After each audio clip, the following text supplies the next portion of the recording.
লুসা রুদ্র ও তটিনীর পাহাড়ে শুয়ে থাকার ছবি দেখালো। রুদ্র নিজের ফোনে সেগুলো নিয়ে নিল। লুসা বলল সে তার পেজে এগুলো পোস্ট করবে। রুদ্র অনুমতি দিল। রুদ্রের হাত ধরে তটিনী প্রকৃতির আরো গভীরে যেতে লাগলো, যেখানে শুধু রয়েছে বিস্ময়কর মুগ্ধতা। খজমান্তানা শহরে প্রায় ১,৫০০ ফিট উপরে উঠে তারা দেখলো বাঁকা বাঁকা কাঠের দোতলা বাড়ি। ভয়ঙ্কর লাগছে তাদের কাছে।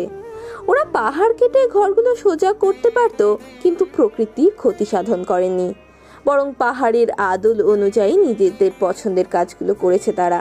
চারপাশে গরু ভেড়ার ফার্ম হাউস, চিজ, গরুর দুধের ফ্যাক্টরি, অবাধে মুরগি গরু ভেড়া ঘুরে বেড়াচ্ছে, যেন একেবারেই গ্রামীণ দৃশ্যপট। একদম সাদামাটা যাপন। অথচ এসব বাড়ির মালিকেরা সুইজারল্যান্ডের এক একজন ধনকুবের। শহরের বাড়ি ফ্ল্যাট ভাড়া দিয়ে দূর দূরান্তে বন জঙ্গলে চলে যান তারা। কৃষিকাজ করেন, বাগান করেন। এমনও বাড়ি আছে যেগুলোতে ইলেকট্রিসিটি থাকার সত্ত্বেও ব্যবহার করে না। সন্ধ্যার রাতের খাবার খেয়ে পুরো বাড়ি মোমের আলোয় আলোকিত করে রাখে। মাটির চুলায় রান্না করেন, আর অবশ্যই তা উন্নত পর্যায়ের। অনেক পুরনো গাছে ঘেরা সবুজ আর সবুজ এই অঞ্চলটি। আমাদের দেশে হলে কেটে কুটে লাকড়ি বানিয়ে ব্যবহৃত হতো। নিরাভরণ, নিস্তব্ধ, শান্ত প্রকৃতিকে প্রকৃতির মতোই ব্যবহার করে সুইসরা। সামারে বাগান থেকেই জুকিনি, স্যালাড পাতা, টমেটো, শালগম, গাজর ইত্যাদি উঠিয়ে বাগানেই রান্না করে খেয়ে থাকে। আমরা পাহাড় কেটে নদী ভরাট করে প্রকৃতি নষ্ট করে নিজেদের আবাসস্থল তৈরি করি। অথচ সুইজারল্যান্ডে ঠিক তার উল্টো।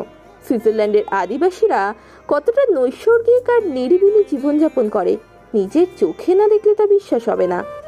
গভীর অরণ্যের ভেতর ডুপ্লেক্স বাড়ি, আর তার চারপাশে আঙুর, আপেল, কিউই সহ বিভিন্ন পাম ফলের বাগান। পাহাড়ের ঢাল বা আদল অনুযায়ী নিজেদের আবাসস্থল ও চাষ জমি করেন তারা। কিন্তু প্রকৃতির বিন্দু মাত্র ক্ষতি সাধন এরা করে না। তটিনী ঠোঁট চেপে মুগ্ধ হয়ে হাত দিচ্ছে বারবার মুখে। এত এত সৌন্দর্য সুইজারল্যান্ডে পা না রাখলে বুঝি অদেখাই রয়ে যেত। সে রুদ্রের হাত চেপে ধরল। রুদ্র হেসে আলতো করে ধরে বলল, আরো অনেক কিছু দেখবে। তোমাকে দেশ বিদেশ ঘোরানোর দায়িত্বটা না হয় আমি নিলাম। তটিনী মুগ্ধ কণ্ঠে বলল, আমি বারবার প্রকৃতির প্রেমে পড়ি, কিন্তু যে আমাকে এসব দেখার সুযোগ করে দিচ্ছে তার প্রেমে আরো গভীরভাবে পড়েছি। আপনি এত প্রেমময় কেন রুদ্র? রুদ্র চমৎকার হাসলো, চুলের ভাঁজে ঠোঁট বুলিয়ে নিল। তটিনী চোখ থেকে সুখের অশ্রু টলমল করলো। রুদ্র চোখের ইশারায় বুক পেতে দিল। তোমাকে এক সাগর কাঁদাবো, তুমি সুখে ডুবে কান্না করবে। তোমাকে এক পাহাড় সমান অপেক্ষা করাবো, কিন্তু অপেক্ষার শেষটা অবশ্যই সুখকর হবে। সুইজারল্যান্ডের পাহাড়, কাঠের বাড়ি, স্নোবল, লতাপাতা, চেরি ব্লজম শহর জানুক আমি তোমাকে আকাশের মতো ভালোবাসি আমার ঐশী। সুইজারল্যান্ডের তাপমাত্রা জানান দিল তুষারপাতের। রুদ্র ও তটিনী ট্রেনে চেপে নিজেদের ফ্ল্যাটের উদ্দেশ্যে রওনা দিল। ট্রেন ছেড়ে গাড়িতে করে ফ্ল্যাটে পৌঁছানোর আগেই ছোট ছোট স্নোবল গড়িয়ে পড়তে লাগলো পাহাড়ের বুক ঘেঁষে। তটিনী সেগুলো কুড়িয়ে নিয়ে দেখল। রুদ্র পেছন থেকে ধরে তটিনীর দিকে মুগ্ধ চোখে তাকালো। তখনই ক্লিক করলো লুসা।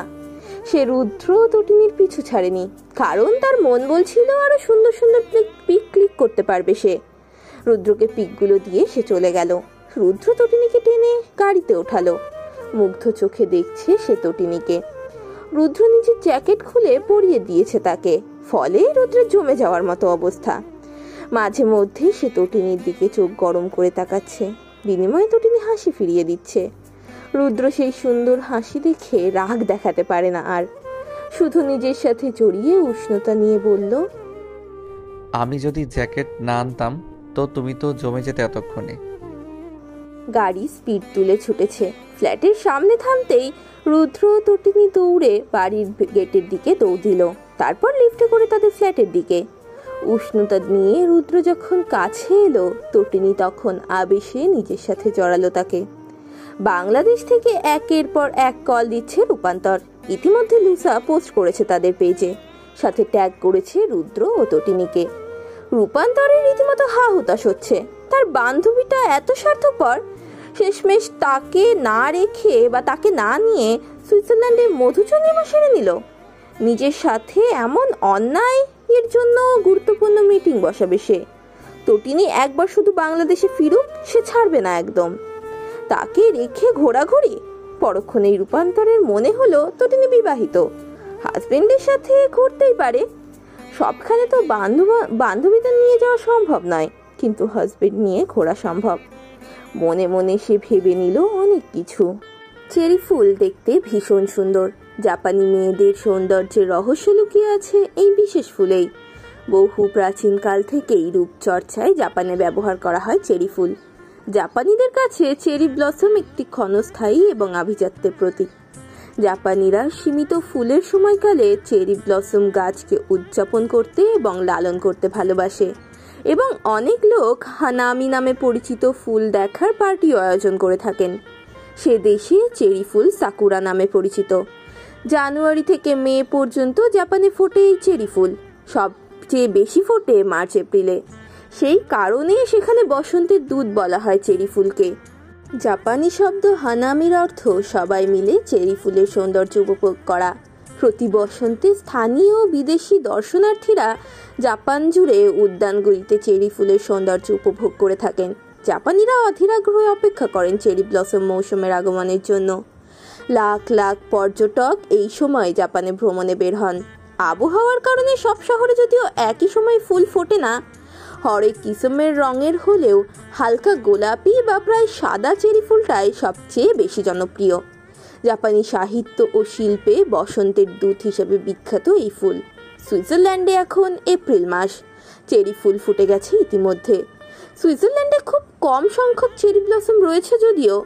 চেরি ফুল বা চেরি ব্লসমের সাথে আমরা সবাই প্রায় কম বেশি সবাই পরিচিত। গোলাপি বা সাদা রঙের অপূর্ব সুন্দর এই ফুল পছন্দ করে না এমন মানুষের সংখ্যা বিরল। চেরি ব্লসমকে জাপানের ভারত জাতীয় ফুল হিসেবে বিবেচনা করা হয়। ইউরোপে 19 শতকের শেষ থেকে 20 শতকের গোড়ার দিকে কলিংউড ইনগ্রাম একজন ইংরেজ জাপানি চেরি ফুল সংগ্রহ ও অধ্যয়ন করেছিলেন এবং বিভিন্ন শোভাময় জাত তৈরি করেছিলেন, এবং চেরি ব্লসম দেখার সংস্কৃতি ছড়িয়ে পড়তে শুরু করেছিল। এখন চেরি ব্লসমের সময়। রুদ্র যে বিল্ডিংয়ে থাকে সেই বাড়ির চারিদিকে চেরি গাছে পরিপূর্ণ। পুরো রাস্তা জুড়ে রয়েছে পাতাবিহীন চেরি গাছ। তটিনীর এই জিনিসটা খুব অবাক লাগে, আবার ভালোও লাগে। পুরো গাছে একটাও পাতা নেই, শুধু ফুল আর ফুল। গোলাপি সাদা ফুলে ফুলে প্রকৃতি যেন নিজের রূপ লাবণ্যে জলসা সাজিয়েছে। তটিনী মুগ্ধ চোখে চেরি ফুল দেখছে। হাত দিয়ে ছুঁয়ে দিলেই যেন মুচ্ছা যাবে ফুলগুলো। তার ফুল কুড়োতে ইচ্ছে করছে। রুদ্র তটিনীর ছবি তুলে নিল। তটিনী তো ছবি পেয়ে মহা খুশি। রূপান্তরকে এবার জ্বালানো যাবে এটা দেখিয়ে। তারপরে দুজনে মিলে লেক দেখতে গেল। খুব আশ্চর্যজনক সুন্দর একটি লেক। তটিনী ও রুদ্র নৌকাতে চড়ে লেকের চারিদিকে ঘুরতে লাগলো। হঠাৎ নৌকা দুলে শব্দ করে উঠল। নৌকায় বৃদ্ধ দম্পতি একজন আরেকজনের হাত শক্ত করে ধরে আছে। দুজনেই লাইফ জ্যাকেট পরা। তারা বোটে উঠতে ভয় পাচ্ছে সম্ভবত।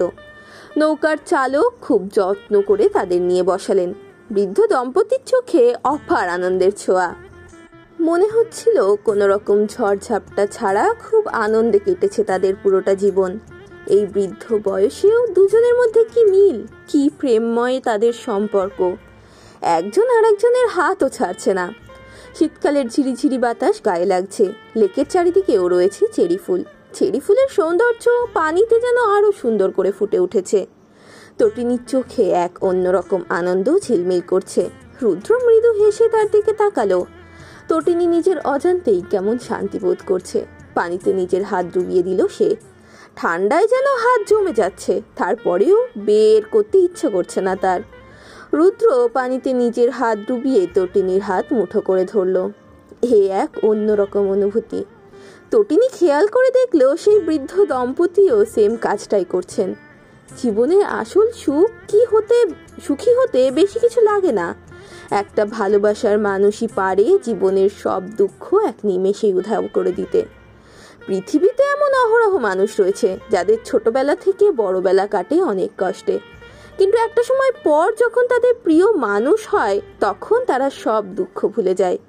প্রিয় মানুষ পেয়ে তারা এত খুশি হয় যে আগের পাওয়া সব দুঃখ সেই সুখের কাছে খুব কম মনে হয়।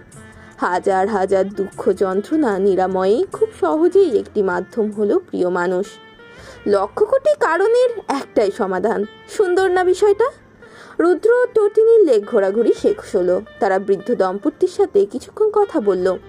বৃদ্ধ দম্পতি তাদের মাথায় হাত বুলিয়ে তাদের প্রভুর নাম নিয়ে দোয়া করে দিলেন। রুদ্র ও তটিনী বিনা দ্বিধায় তা গ্রহণ করল। বৃদ্ধ নিজের বাড়ির ঠিকানা দিলেন। রুদ্র ও তটিনী তার বাড়িতে গেলে তিনি অত্যন্ত খুশি হবেন। রুদ্র কথা দিল না, তবে কখনো সেদিকে যাওয়া হলে যাওয়ার সম্ভাবনা থাকবে। তারা বিদায় নিল। রুদ্র ও তটিনীর হাতে হাত রেখে ঘুরল শহরের প্রত্যেকটা কোণা। সুইজারল্যান্ডে মধুচন্দ্রিমাটা স্থায়িত্ব ছিল 7 দিন। তটিনী 7 দিন পর যখন এয়ারপোর্টে পৌঁছলো, রুদ্রের সে কি পাগলামি! তটিনী তো এক পায়ে থেকে যেতে রাজি, কিন্তু রুদ্র নিজেকে সামলে নিল। তটিনীর পড়াশোনা রয়েছে, বেঁচে থাকলে আবারও মধুচন্দ্রিমা হবে না হয়। বুকে পাথর বেঁধে তটিনীকে বিদায় দিল সে। তটিনী চোখের জল মুছতে মুছতে বিমানে চেপে বসলো। আবার কবে দেখা হবে? আবার কবে একসাথে তুষারপাত দেখবে তারা? আবার কবে চেরি ব্লসমের সুবাসে মাতোয়ারা হতে পারবে সে? আর ওই বৃদ্ধ দম্পতি, তাদের বাড়িতে কি যাওয়া হবে আর কখনো? উত্তর মেলে না। তবে ভেতর থেকে কেউ বলে, রুদ্র যতদিন আছে ততদিন তোমার কোনো চিন্তা নেই তটিনী, চাপ নিও না, রুদ্র সব পারে। রুদ্র তার তটিনীর জন্য সব করবে। তটিনী চোখের জল মুছে হাসলো। ঠিকই তো, রুদ্র যখন বলেছে আবারও হবে, তার মানে তাদের আবারও হয়তো এই সুইজারল্যান্ডের মাটিতে পা রাখা হতে পারে। রুদ্র নিশ্চয়ই এমনি এমনি আশ্বাস দেয়নি তাকে। বিমান ত্যাগ করে আকাশে উড়ে গেল। এয়ারপোর্টের বাহিরে দাঁড়ানো তটিনীর রুদ্র মানবটি চোখের কোণে জল মুছে নিল খুব গোপনে। সে ক্লান্ত পথিকের মতো সুইজারল্যান্ডের সন্ধ্যার ঘেরা পথে হাঁটতে শুরু করলো। সে জানে না আজ তার গন্তব্য কি, শুধু জানে তাকে হাঁটতে হবে। একা হেঁটে আবারও অভ্যস্ত হতে হবে তাকে। সাথে দিতে হবে মনের বাড়াবাড়ি রকমের ইচ্ছেদের জলাঞ্জলি। এই যে তার মন বাড়াবাড়ি রকমের ইচ্ছে পোষণ করছে। তার মন বলছে যে তটিনী বিমানে ওঠেনি, কিন্তু সে জানে তটিনী বিমানে উঠেছে। মন বলছে তটিনী এক্ষুনি হয়তো দৌড়ে এসে তাকে জড়িয়ে ধরবে, বলবে, আপনাকে ছাড়া থাকতে পারি না, যাব না কোথাও, যদি যেতে হয় আপনার সাথেই যাব। হ্যাঁ, তটিনী এটা বলেছে ঠিকই, কিন্তু বিমানে ওঠার আগে। কিন্তু রুদ্র মনের বিরুদ্ধে গিয়ে তটিনীকে থামিয়ে দিয়েছে। মাঝে মধ্যে আমাদের মনের বিরুদ্ধে গিয়ে নিজেদের ভালোর জন্য অনেক কিছু করতে হয়, এটাতেই তাদের ভালো হবে। সেজন্য সে মনের বিরুদ্ধে গিয়ে তটিনীকে পাঠিয়ে দিয়েছে। সুইজারল্যান্ডের রাস্তা দিয়ে হেঁটে সে পথিক নিজ মনে শুধালো। মে মাসের প্রথম সন্ধ্যা, চারিদিকে প্রকৃতির তাণ্ডবে অন্ধকার বিরাজ করছে। কারেন্ট নেই বলে জেনারেটর ব্যবহার করা হচ্ছে রুদ্রদের বাড়িতে। তটিনী পড়ার ফাঁকে একবার মোবাইল চেক করে নিল। রুদ্র কোনো মেসেজ দিল কিনা সেটা সে পড়ার ফাঁকে বারবার চেক করছে, কিন্তু সে জানে রুদ্র এখন কল করবে না, পাক্কা পড়া শেষ হওয়ার পরই করবে। তটিনীকে বলে কয়ে পড়তে বসানো হয়েছে। জাতীয় বিশ্ববিদ্যালয়ে পড়েও বেচারির শান্তি নেই। পড়তে হবে মানে পড়তে হবেই, না হলে রুদ্র প্রাইভেটের পথ ধরবে, যেটা তটিনী একদমই পছন্দ নয়। রূপান্তর পাবলিকে পড়ার সুবাদে পড়াশোনা নিয়েই আপাতত ব্যস্ত সে। এদিকে মিনহাস মেডিকেল স্টুডেন্ট, সেই জন্য বেচারার তো আরও দম ফেলার সময় নেই। ছুটি পেলে 3 জনে ট্যুর দেবে না হয়, সেরকমই পরিকল্পনা তাদের। তটিনী যখন পড়ার পার্ট চুকিয়ে ফোন হাতে বসলো তখন রাত 9টা, তখনও কারেন্ট আসেনি। বৃষ্টি কমলেও হাওয়া দিচ্ছে তীব্র বেগে। মোবাইল হাতে নিয়ে সে নিচে নামলো। খাবার টেবিলে ঈশানী সব গুছিয়ে রাখছেন, একটু পরই হয়তো সবাইকে খেতে ডাকতেন। তটিনী চেয়ার টেনে বসলো। ঈশানী চিন্তিত স্বরে বলল, তোকে তো খাওয়ার জন্য সবসময় ডেকে আনতে হয়, আজ হঠাৎ নিজ থেকে চলে এসেছিস যে? তটিনী গোমড়া মুখে বলল, এখন কি চলে যাব? তোমার ডাকার অপেক্ষা করব? ঈশানী চোখ দিয়ে শাসালেন। বড্ড বেশি কথা ফুটেছে, চুপচাপ খেয়ে ওঠ। হ্যালো গাইস, ভিডিওটি ভালো লাগলে একটু লাইক করে দিও আর অবশ্যই কমেন্ট করে জানাও ভিডিওটি তোমাদের কেমন লেগেছে। আর ভিডিওটির পরবর্তী পার্ট খুব তাড়াতাড়ি আসবে, তো যারা এখনও চ্যানেলটিকে সাবস্ক্রাইব করোনি প্লিজ পরবর্তী পার্টগুলো দেখার জন্য চ্যানেলটিকে সাবস্ক্রাইব করে পাশে থাকা বেল আইকনটি প্রেস করে দিও। ধন্যবাদ সবাইকে, আমাদের সাথেই থেকো।